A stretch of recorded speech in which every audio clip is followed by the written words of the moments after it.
തിരുവാഭരണ പേടകങ്ങൾ ക്ഷേത്രത്തിന് പുറത്തേക്ക് എടുക്കുകയാണ്. ഉടവാൾ കൈമാറിയിട്ടുണ്ട്. ഗോകുൽ രമേശ് ചേരുന്ന വിവരങ്ങളുമായി. ഗോകുൽ, പറയൂ.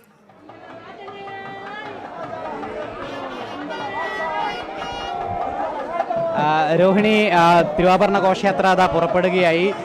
നിലവിൽ അതുമായി ബന്ധപ്പെട്ട ചടങ്ങുകൾ അവസാന ഘട്ടത്തിൽ, അതിൻ്റെ അവസാന ചടങ്ങുകളും പൂർത്തിയായി കഴിഞ്ഞിരിക്കുകയാണ്. പന്തളം വലിയ തമ്പുരാൻ രാജാവിന്, അതായത് രാജപ്രതിനിധിയായിട്ട് പോകുന്ന വ്യക്തിക്ക് ഉടവാൾ കൈമാറുന്ന ഒരു ചടങ്ങായിരുന്നു. ആ ചടങ്ങ് പൂർത്തീകരിച്ചിട്ടുണ്ട്. പന്തളത്തെ വലിയ തമ്പുരാൻ രാജപ്രതിനിധിയായിട്ടുള്ള നാരായണവർമ്മയ്ക്ക്, പുണർതന്നാൾ നാരായണവർമ്മയ്ക്ക് രാജകീയമായിട്ടുള്ള ഉടവാൾ കൈമാറിയതോടു കൂടിയിട്ടാണ് തിരുവാഭരണ ഘോഷയാത്ര ചടങ്ങുകൾക്ക് ആരംഭം ആയിരിക്കുന്നത്. ഇനി ഈ തിരുവാഭരണ പേടകങ്ങൾ ശിരസിലേറ്റുന്നതിൻ്റെ ചടങ്ങുകൾ കൂടിയാണ് അവശേഷിക്കുന്നത്.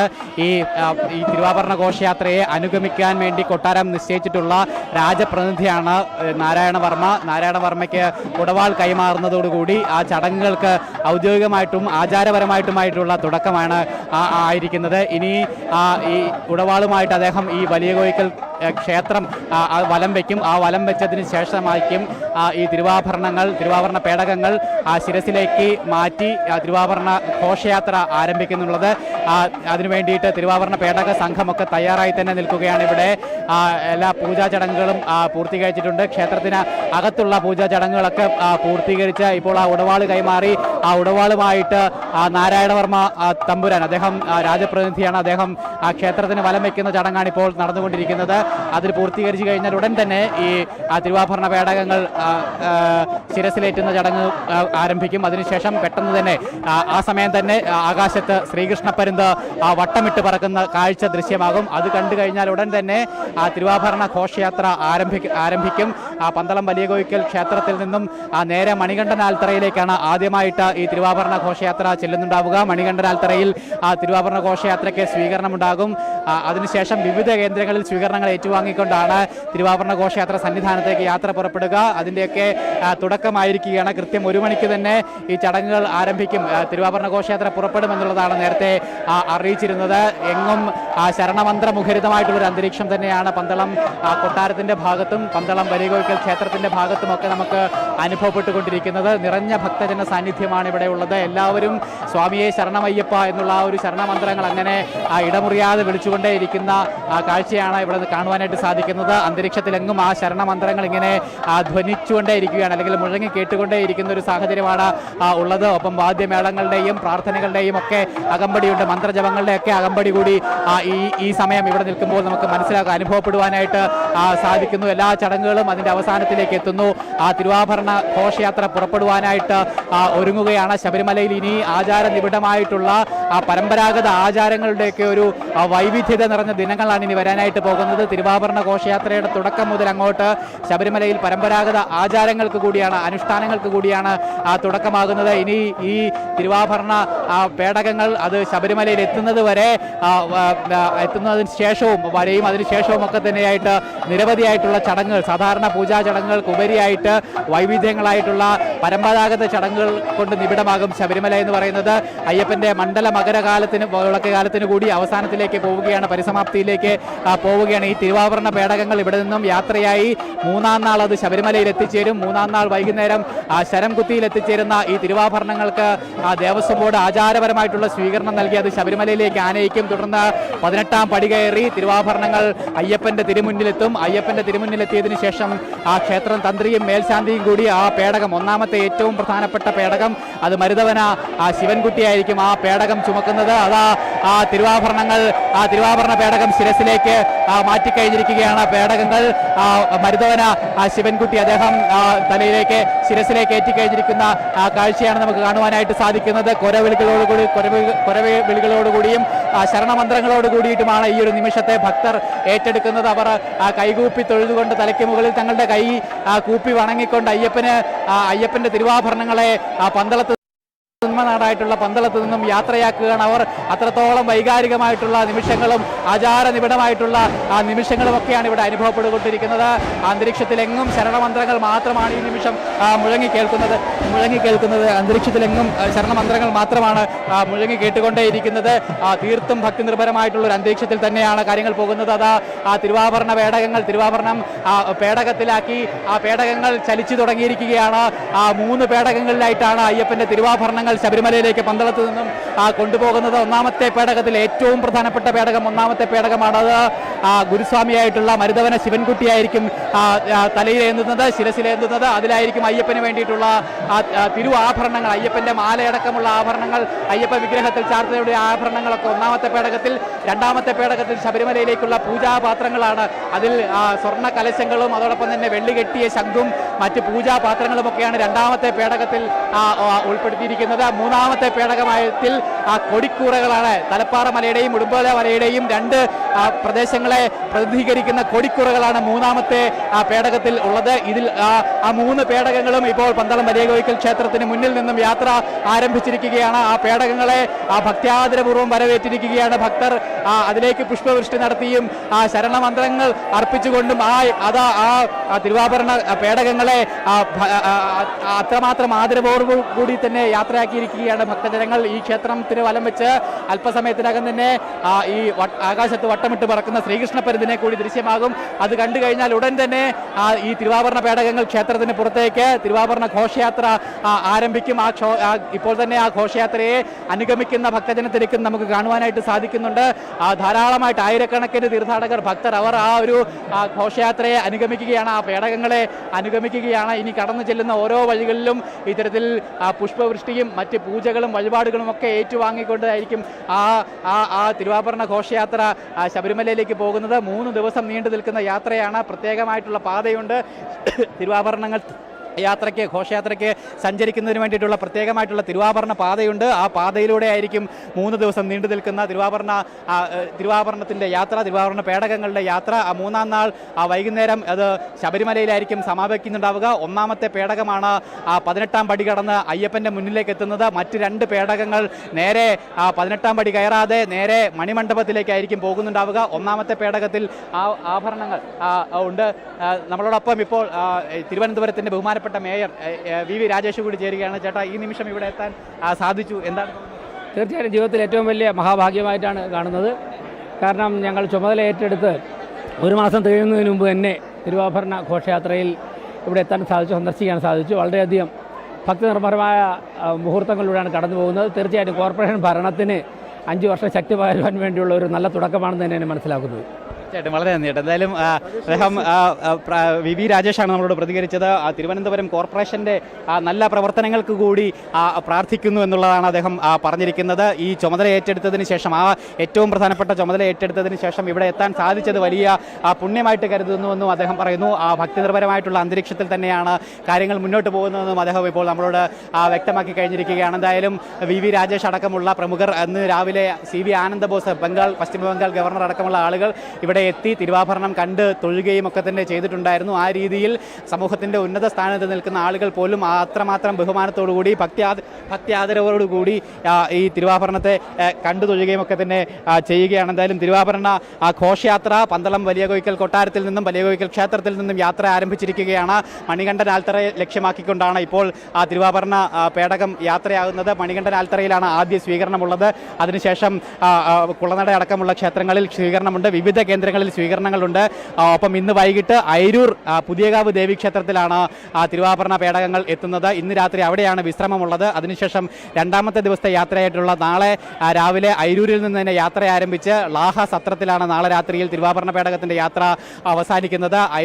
ലാഹ ക്ഷേത്രത്തിൽ വിശ്രമിച്ചതിന് ശേഷം അവസാന ദിവസമായിട്ടുള്ള മറ്റന്നാൾ 14-ാം തീയതി വീണ്ടും യാത്ര ആരംഭിച്ച് അന്ന് വൈകിട്ട് ശബരിമല സന്നിധാനത്ത് തിരുവാഭരണ ഘോഷയാത്ര എത്തിച്ചേരുന്നതോടുകൂടി ഈ തിരുവാഭരണ ഘോഷയാത്രയ്ക്ക് സമാപനമാകും. ഉണ്ടാകും. അതിനുശേഷം അയ്യപ്പന് തിരുവാഭരണങ്ങൾ ചാർത്തി ദീപാരാധനയാണ് 14-ന് വൈകിട്ട് നടക്കുന്നത്.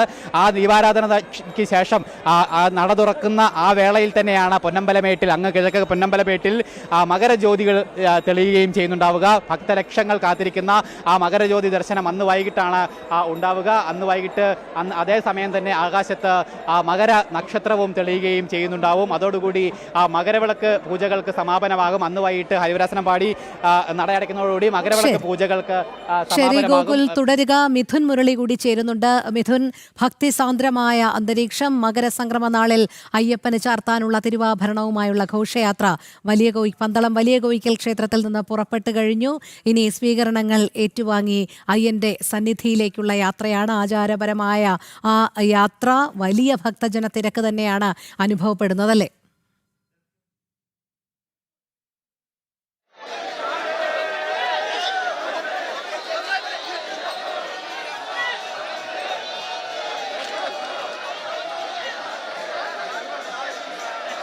സ്വീകരിച്ച പന്തളത്തിൽ നിന്നും അയ്യന്റെ സന്നിധിയിലേക്ക് ആഘോഷപൂർവ്വം സ്വീകരിച്ചാണ് കടത്തിവിടുന്ന കാഴ്ചയാണ് ഇവിടെ നിന്ന് കാണാൻ കഴിയുന്നത്. വലിയ മണികണ്ഠൻ ആൽത്തറ ലക്ഷ്യമിട്ടുകൊണ്ടാണ് ഘോഷയാത്ര മുന്നോട്ട് നീങ്ങുന്നത്. പന്തളം രാജ്യപ്രതിനിധി ഘോഷയാത്രയെ നയിച്ചുകൊണ്ട് പുനർത്തുന്നാൽ CN നാരായണവർമ്മ വലിയ പല്ലക്കിലേറി ഘോഷയാത്രയെ അനുഗമിക്കും. ഒപ്പം തന്നെ പമ്പയിലെ രാജമണ്ഡലം വരെ അദ്ദേഹം ആ ചടങ്ങുകൾ വലിയ തിരക്ക് പരിസരത്ത് എന്നും ഭക്തജനങ്ങളുടെ വലിയ തിരക്ക് ഘോഷയാത്രയെ പുഷ്പവൃക്ഷോടുകൂടിയൊക്കെ സ്വീകരിച്ചുകൊണ്ട് വലിയ തിരക്കാണ് ഈ പന്തളത്തിൽ അനുഭവപ്പെടുന്നത്. വരെയുള്ള ആ വീഥികൾ മുഴുവൻ പുഷ്പവൃഷ്ടിയും ഭരണപദ്ധതികളും ഒക്കെയായി ഘോഷയാത്രയെ തിരുവാഭരണ പേടകത്തെ സ്വീകരിക്കുന്നതിന് വേണ്ടി കാത്തുനിൽക്കുന്ന ഒരു വലിയ തിരക്കാണ് ഈ നിമിഷം അനുഭവപ്പെടുന്നത്. ഈ 3 പേടകങ്ങളിലും സ്വീകരിക്കുകയാണ് ഈ പുണ്യപള്ളിയെ ഭക്തജനങ്ങൾ എല്ലാവരും ചേർന്നുകൊണ്ട് മാത്രം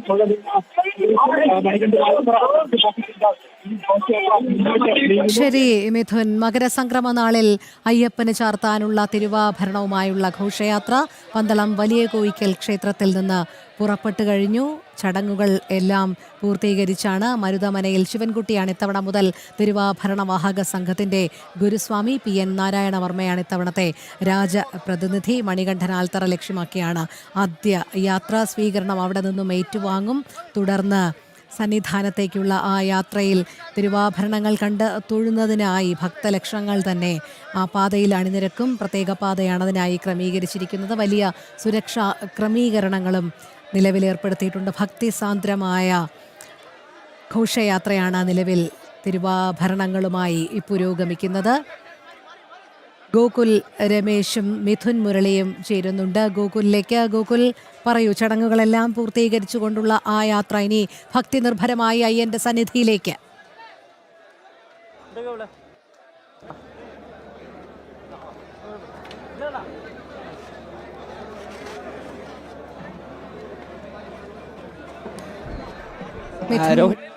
ഗോകുലിലേക്ക് എത്താം. മിഥുൻ മുരളി കൂടി ചേരുന്നുണ്ട്. മിഥുൻ, പറഞ്ഞോളൂ, തുടർന്നോളൂ.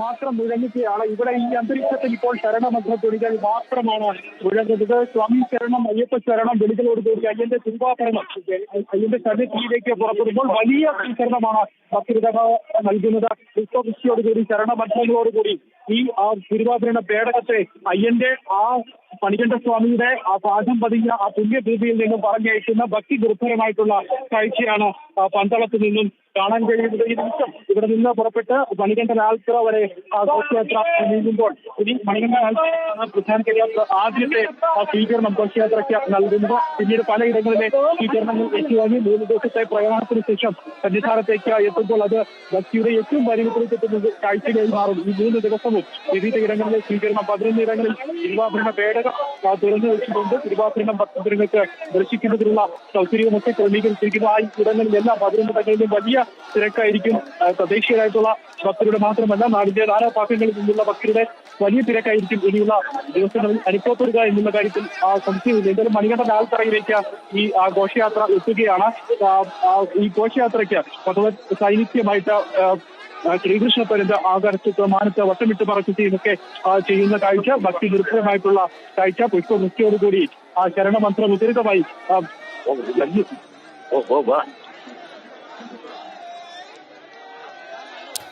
മകരസംക്രമ നാളിൽ അയ്യപ്പന് ചാർത്താനുള്ള തിരുവാഭരണവുമായുള്ള ഘോഷയാത്ര പന്തളം വലിയ കോയിക്കൽ ക്ഷേത്രത്തിൽ നിന്ന് പുറപ്പെട്ട് കഴിഞ്ഞിരിക്കുകയാണ്. മരുതമനയിൽ ശിവൻകുട്ടിയാണ് ഇത്തവണ മുതൽ തിരുവാഭരണവാഹക സംഘത്തിന്റെ ഗുരുസ്വാമി. PN നാരായണവർമ്മയാണ് ഇത്തവണത്തെ രാജപ്രതിനിധി. ഗോകുൽ രമേശിലേക്ക് പോകുന്നു. ഗൂഗിൾ, നമുക്ക് ഒരിക്കൽ കൂടി ഘോഷയാത്രയായി തിരുവാഭരണങ്ങൾ പുറപ്പെട്ടു കഴിഞ്ഞു. ഇനി സ്വീകരണം ഏറ്റുവാങ്ങുന്ന ചടങ്ങുകൾ എവിടെയൊക്കെയാണ്? തുടർന്ന് അങ്ങോട്ടുള്ള പ്രയാണം ഏത് രീതിയിലാണ്? അതുമായി ബന്ധപ്പെട്ട വിവരങ്ങൾ.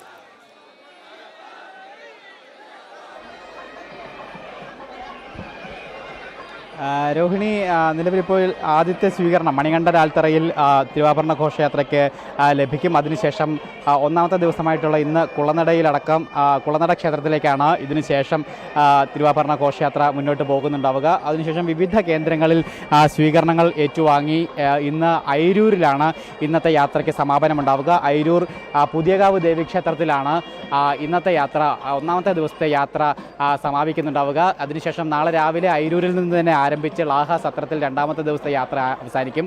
മൂന്നാമത്തെ ദിവസത്തെ യാത്ര ലാഹയിൽ നിന്ന് ആരംഭിച്ച് ശബരിമലയിൽ സമാപിക്കും. അങ്ങനെ 3 ദിവസം നീണ്ടു നിൽക്കുന്ന യാത്രയാണ് തിരുവാഭരണ പേടകത്തിനുള്ളത്. ഈ 3 ദിവസങ്ങളിൽ നിരവധിയായിട്ടുള്ള കേന്ദ്രങ്ങളിൽ ഭക്തർ ഇതിന് സ്വീകരിക്കും. അതുമാത്രമല്ല, ഇത് കടന്നു പോകുന്ന ഓരോ പാതയിലും പാതയ്ക്ക് ഇരുവശവും നിന്നുകൊണ്ട് ഭക്തർ തിരുവാഭരണ പേടകങ്ങളെ സ്വീകരിക്കും, പുഷ്പവൃഷ്ടി നടത്തുകയും ഒക്കെ തന്നെ ചെയ്യും. വളരെ ഭക്തി ആദരപൂർവ്വമാണ് ഭക്തർ തിരുവാഭരണ പേടകങ്ങളെ കണക്കാക്കുന്നത്. കാരണം അയ്യപ്പന്, അതായത് അവരുടെ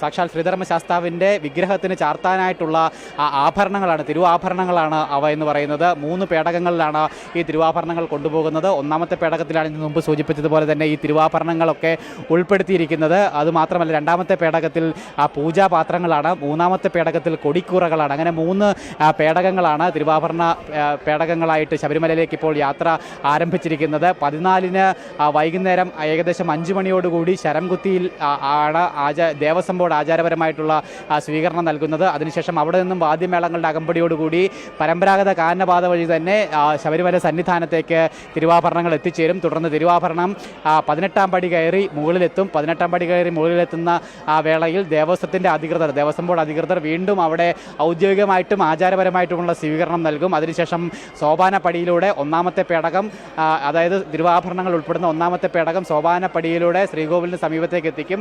തുടർന്ന് മേൽശാന്തിയും ക്ഷേത്രം തന്ത്രിയും ചേർന്നുകൊണ്ട് ആ പേടകം വാങ്ങി ശ്രീകോവിലിനുള്ളിലേക്ക് കൊണ്ടുപോകും. ശ്രീകോവിലിനുള്ളിൽ അപ്പോൾ തന്നെ നടയടയ്ക്കുകയാണ്, ദീപാരാധനയ്ക്ക് വേണ്ടി നടയടയ്ക്കുകയാണ്. തുടർന്ന് അയ്യപ്പന് ഈ ആഭരണങ്ങളൊക്കെ ചാർത്തി ദീപാരാധനയ്ക്ക് ശേഷം ക്ഷേത്ര നട തുറക്കുന്ന അതേ വേളയിൽ തന്നെയാണ് പൊന്നമ്പലമേട്ടിൽ മകരജ്യോതി തെളിയുന്നത്. ഭക്തലക്ഷങ്ങൾ